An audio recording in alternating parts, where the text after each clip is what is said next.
السلام علیکم جناب، آج ہم علامہ صاحب سے پوچھیں گے کہ اذان کی فضیلت کیا ہے۔ علامہ صاحب بسم اللہ الرحمن الرحیم۔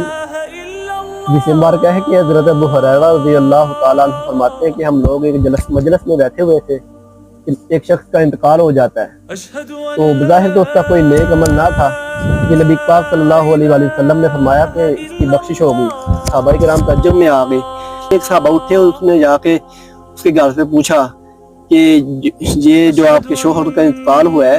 تو اس کا کوئی بظاہر عمل تو بڑا نہیں تھا، نبی پاک صلی اللہ علیہ وآلہ وسلم نے فرمایا کہ اس کی بخشش ہو گئی ہے، تو ہمیں ان کا کوئی خاص عمل بتائیے جس سے ان کی بخشش ہوئی ہے، مغفرت ہوئی ہے، آپ کو لگتا ہے؟